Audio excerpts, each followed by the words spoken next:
On a nice quiet night in the unsuspecting town Laguna Niguel, California, one of the most daring heists of a bank in America's history was underway. The most surprising part of it? This audacious heist was pulled off by a mastermind criminal whose well-laid plans had foiled the best efforts of the FBI. Now, even the perfect crime had a lot to go wrong. What followed was to turn this audacious criminal enterprise into a legendary tale of inside gambling and a relentless chase for justice. How did one man outsmart the FBI? And what criminal mistake led to his fall? This is the incredible story of the man who outsmarted the FBI. It started on the evening of March 24th, 1972. The quiet streets of Laguna Niguel, California were enveloped by the usual soft night sounds of the Pacific Ocean. Beneath this quiet surface, a storm was building, one that would shortly burst into the national consciousness. As the sun set below the horizon, the United California Bank offered its same unimpressive appearance. Its strong rooms gave no indication of the treasure they contained. Within minutes, however, all this was to change dramatically as a gang of men entered the bank with every move planned over the last few months. Leonard T. McNair was the mastermind behind the heist. Additionally, he had hired highly skilled criminals chosen for their proficiency in certain areas of the job. McNair was no common criminal. He was an intelligent and foresighted man and had a name for himself with his meticulous planning. He was a native of Ohio and had developed his craft of burglary over many years. Now, when McNair was 30, he had already become recognized as one of the most efficient and daring burglars in the whole country. For the heist of the United California Bank, he had gathered the best crew imaginable. Right beside him was Emil Dincio, the most infamous burglar of Ohio.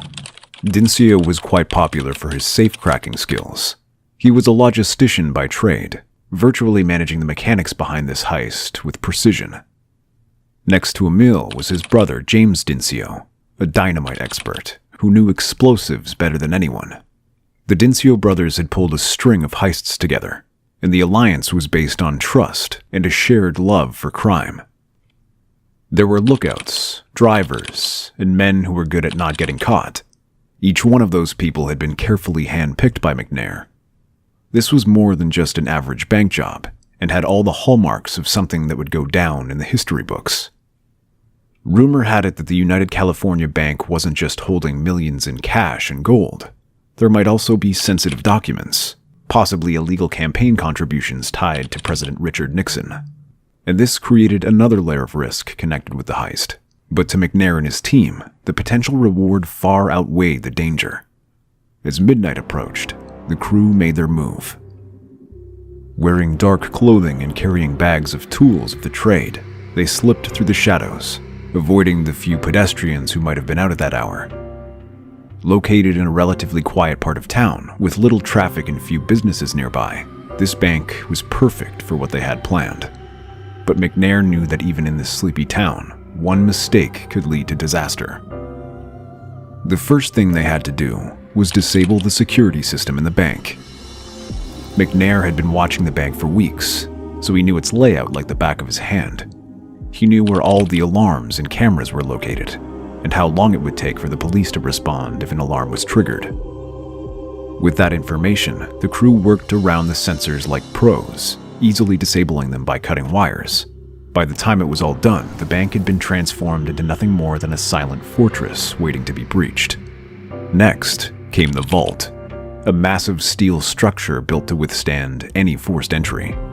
But the Dincio brothers were not going to back down from a challenge. James Dincio had experience with explosives and was able to use that in calculating the amount of dynamite they would need to blow open the vault door, but avoid destroying everything inside. With the charges set, they retreated to a safe distance.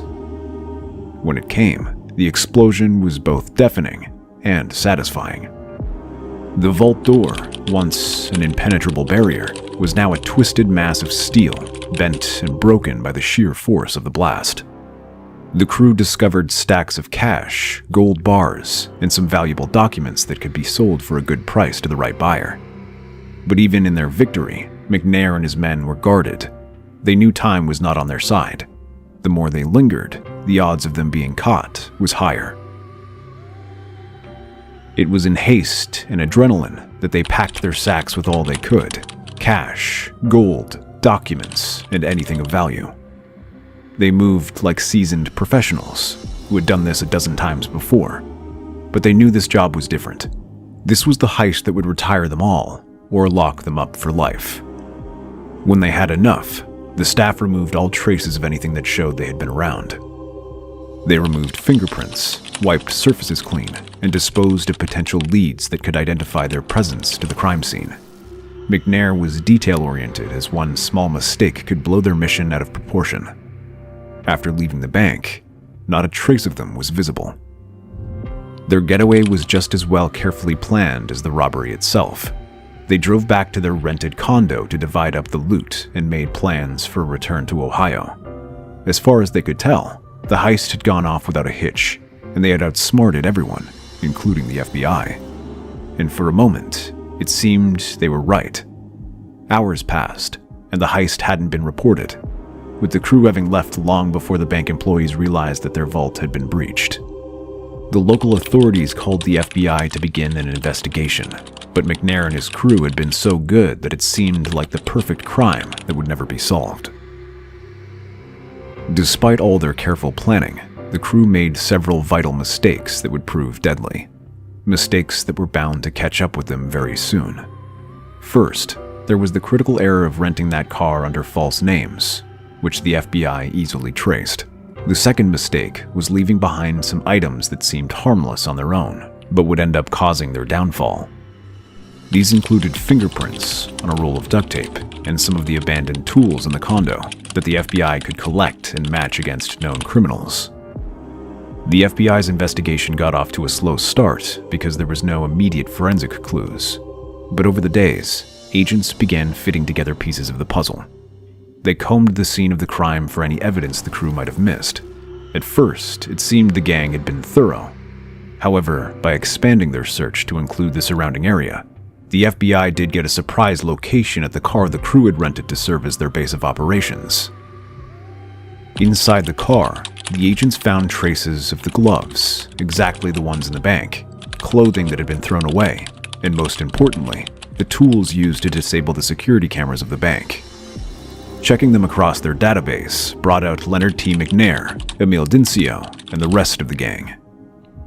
Armed with this information, they tracked the crew back to Ohio, where McNair and his associates returned to celebrate the glory of a job done. They were confident that they had pulled off the perfect crime. What they did not know was the FBI was in fact closing in on them. Those arrests came swiftly and without warning, catching the gang flat.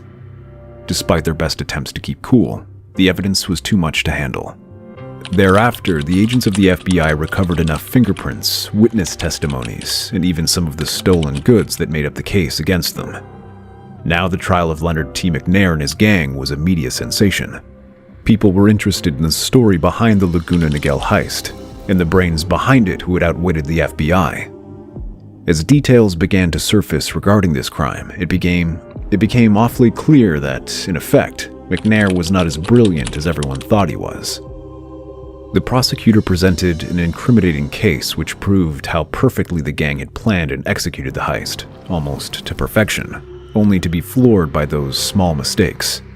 The defense did their best to argue the evidence was circumstantial, and that the FBI had made their case off of coincidence rather than hard proof. But the jury wasn't having it. Weeks of testimony and deliberation later, they convicted McNair and his associates on all counts. The sentences were harsh, reflecting the severity of the crime and the audacity with which it had been committed.